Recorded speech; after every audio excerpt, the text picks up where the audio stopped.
মোৰ নাম অম্বালিকা কলিতা। আপোনালোকে কিয় নেদা দিব লাগে অলপ অলপ দিলেহে মই ভাল পাওঁ। মই চৰকাৰৰ পৰা আকৌ পোৱা নাই।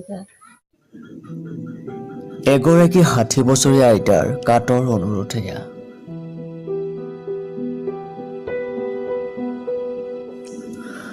আইতাগৰাকীৰ নাম অম্বালিকা কলিতা।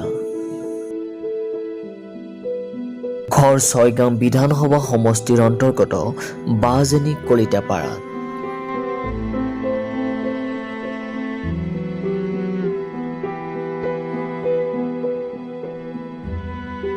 দুৰ্ভগীয়া এগৰাকী আইতাই আজিলৈ নাপালে চৰকাৰৰ পৰা কোনো বিশেষ সহায়। এনেদৰে দুৰ্বিহ জীৱন পাৰ কৰিছে এগৰাকী আইতাই। আইতাই আজিলৈ নাপালে চৰকাৰৰ এটি আৱাস গৃহ।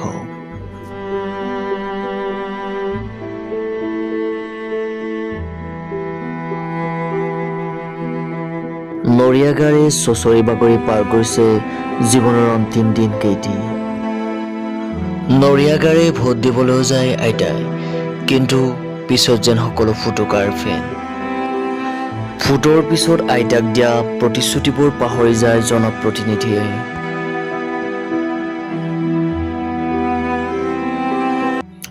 আপোনাৰ নামটো কি আইতা?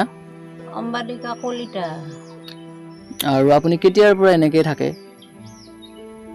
মোৰ বহুত দিন হ'ল, এই 2-3 বছৰে হ'ব এনেকৈ আকালাই এটা পৰি থাকোঁ।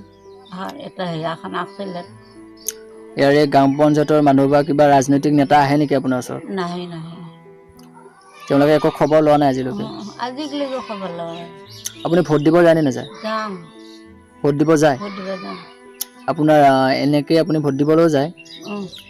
হেৰি ৰিক্সা আনিব, ৰিক্সা দি যাম। আপোনাক ভোট দিব লৈ যায়? লৈ যায়। কিন্তু ভোট দিয়াৰ পাছত আপোনাক কোনো ধৰণৰ একো সহায় নকৰে? নকৰে। আপুনি সিহঁতক কয় নে নকয় ঘৰ এটা লাগে বুলি? কওঁ।